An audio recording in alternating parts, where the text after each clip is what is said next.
we would rather retain than hire again and again, if that makes sense. Welcome to CCJ Innovators. I'm CCJ Senior Editor Pamela De Leon. In this series, we profile carriers and fleets that have found innovative ways to overcome trucking's challenges. This month, we're talking to Rusty Holohan, Director of Retention and Recruiting, and Ty Walker, Director of Finance at Stokes Trucking, as they share insights on how the fleet is focusing on culture and relationships to reduce driver turnover rate. Go ahead and subscribe, and now let's find out what makes Stokes this month's innovator. What was the problem and what roadblocks did this cause your company? We had never had a designated hiring, recruiter and retention person up until the person who previously, held that position before Rusty. And so with Stokes being around a, 40 truck fleet at that time, we had people wearing multiple hats, right? We had somebody doing safety that was also trying to do the hiring and retention. And those are really hard hats to wear, those two hats, to be this like the safety director, but also on the other side of the spectrum, be the driver's friend and really, work on retention. You might have to discipline a driver for log violations, but then on the other hand, you got to be their best friend. So that was always a roadblock, and it was a struggle. And even beyond that, just having the time that we really needed to give towards retention and recruiting.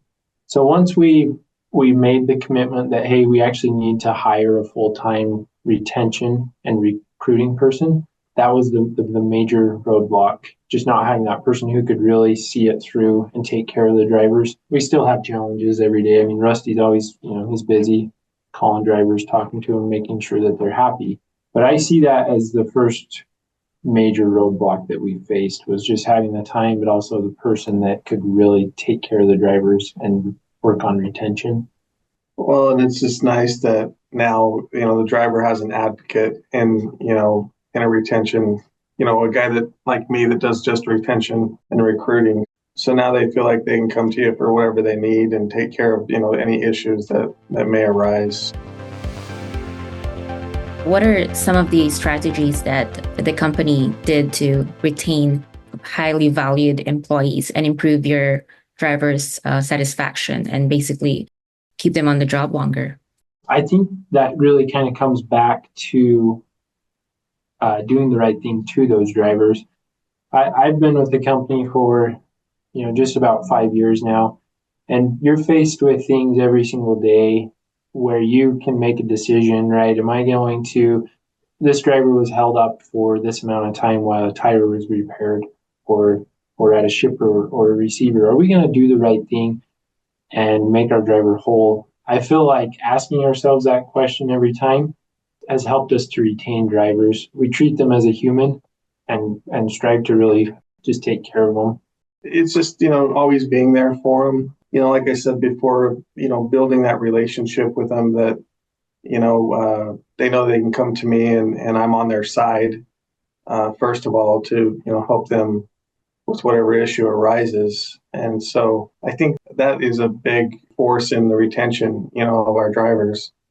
I think to add to that, like with Rusty, his title really is retention and recruiting, and putting that retention first. Like, it's so much easier for us to put the time and effort into retaining the drivers that we have, making sure that their needs are met, rather than him to always be focused on, hiring.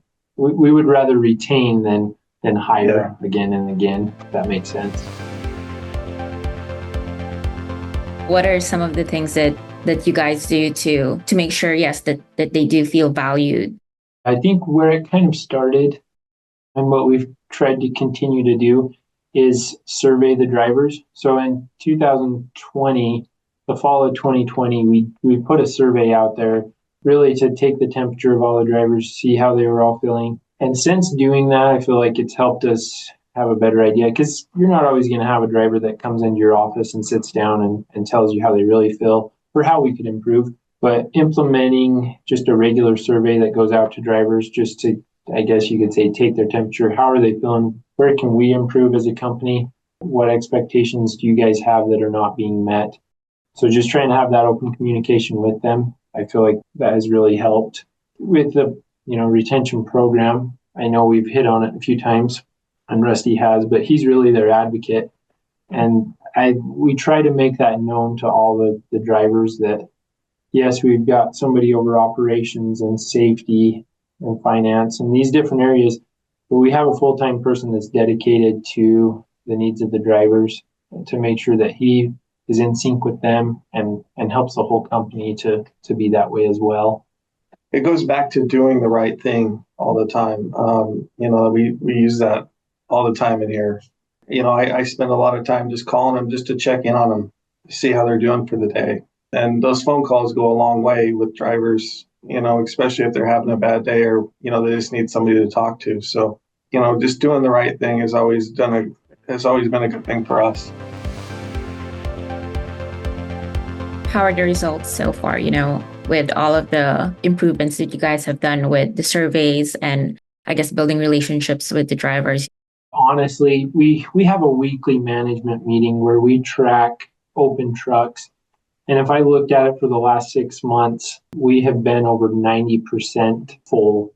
So we don't have a lot of empty trucks just sitting on the line. Majority of our trucks are filled with drivers who are happy and want to stay here. There's been several drivers that have been hired within the last year and a half who seem like every time you talk with them, they make it a point to say, I'm really happy here. I hope that I can just retire here. And really, I think that's our goal. We would love to just keep a driver and take care of them. And it just works so much better for the driver and the company that way. That's it for this installment of CCJ Innovators. Check out ccjdigital.com for more trucking content from all of our editors. Don't forget to subscribe and hit the bell so you'll never miss a post from CCJ.